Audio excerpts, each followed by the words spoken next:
Vous avez vu, hein, l'intersyndicale remettre la machine en marche parce que nous l'avons inquiets. Nous l'avons inquiets pour l'avenir des salariés, pour la pérennité des emplois, mais surtout pour l'avenir de la SPL estivale et l'avenir du développement des mobilités sur le territoire Est. Hein. Je rappelle à autres que le territoire Est, c'est quand même 130 000 habitants. C'est quand même une superficie que 30% de la superficie de la Réunion. Et aujourd'hui, on a beaucoup de choses à faire. Déjà, nous, on retard dans l'Est.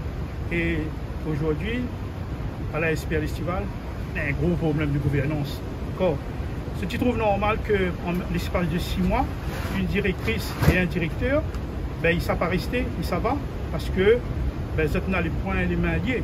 Il y a une seule personne qui gouverne, qui hache, qui coupe, qui tranche, et ça n'est pas possible. Nous, l'intersyndicale, nous sommes contents, parce que nous l'avons accueilli favorablement la nomination du nouveau directeur général, que c'est un professionnel du transport, il connaît le boulot, et nous, ben, nous pensons nous aller travailler avec lui, et nous allons construire quelque chose avec lui, nous allons développer le territoire et la SPL et sortir de ce conflit, parce que pour moi le conflit est toujours là, la crise est toujours là. Il y en a depuis le temps, toute la SPL est en redressement et ben, demain on a encore une étape au tribunal, mais nous souhaitons qu'il avance.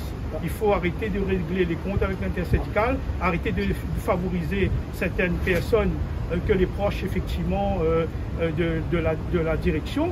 Et il faut se mettre au travail. Donc on fait beaucoup d'effets d'annonce, mais le concret derrière, la réalité, le résultat, ils ne sont pas là. Et on veut surtout des personnes qui prendront la SPL estivale, des professionnels du transport, des personnes qui sont compétentes dans leur domaine, d'accord, qui puissent derrière, parce qu'aujourd'hui, autour de moi, on a des membres de l'intersyndicale qui sont compétents dans leur métier, qui sont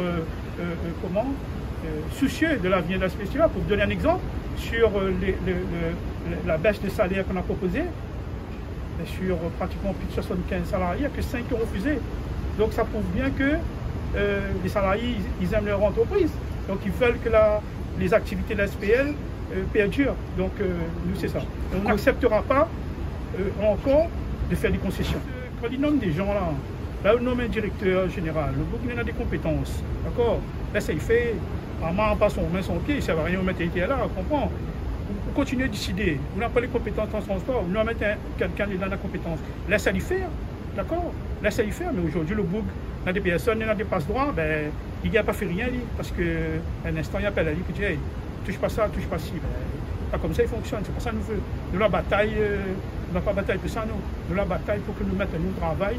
Là où ça a 2 mounes, ils mettent 2 mounes. Là, il faut un moune à un poste, ils mettent un poste. Et puis, il faut que les gens mettent ce travail. Dans une entreprise, on a une fiche de poste. Pour respecter une fiche de poste, on a un emploi du temps. Il faut respecter une affaire. Si vous commencez 8 heures, on peut parler 10 heures. Et ça, c'est pour tout le monde. Donc, tu ne peux pas appliquer ça à l'intersyndicale. Et pour les autres, laisse les autres faire ce qu'ils ont envie, il n'est pas possible. Et ça, nous, on va dénoncer, nous n'accepterons pas ça. Pas possible. Il va relancer la machine et il va être vigilant. Il va être vigilant. Vous estimez que le DG n'a pas de pouvoir, c'est le président et c'est la DRH qui commande? Bien sûr. Là, Nina, l'interlocutrice principale, c'est la responsable des ressources en interne. Hein. Je te rappelle, c'est elle qui est officielle, il continue avec ses comptes, avec les membres de l'intersyndicale. Nous l'avons demandé, elle a dit, tu te rappelles, hein, elle a dit, nous l'avons demandé, parce que c'est une salariée détachée, nous l'avons demandé son retour à la CIRES, parce qu'elle ne crée pas la cohésion.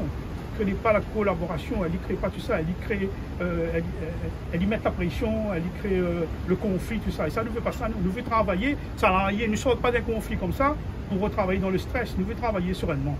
Donc il faut laisser les salariés travailler sur ce que vous croyez vous remobiliser. Ah, mais ça c'est clair, hein. On n'aura pas de problème là-dessus.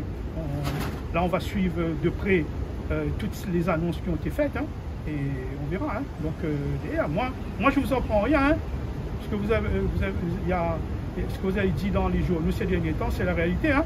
Le pré-rapport de la CSC et tout ce qui s'ensuit, c'est la réalité. Hein. Nous, depuis 2021, le syndicat FO avait dénoncé ça, il ne faut pas oublier. Hein. Ça remonte bientôt à 3 ans. On ne les a pas écoutés. Maintenant, on voit dans quelle situation on est. Donc, on a toujours dit la vérité, on a toujours dénoncé. Et aujourd'hui, l'avenir nous donne raison. Voilà.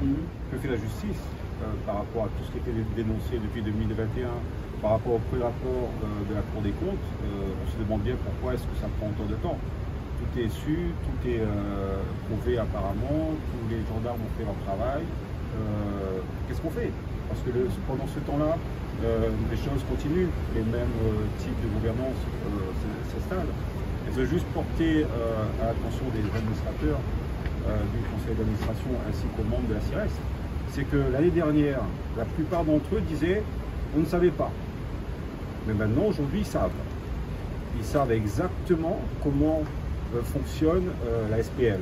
Donc demain matin, lorsqu'ils voteront à nouveau un chèque en blanc à la direction, eh ben, l'ensemble des membres de la CIRES et du conseil d'administration portera la responsabilité qui va en découler de la gestion que j'espère différente, mais bon, j'ai peu d'espoir.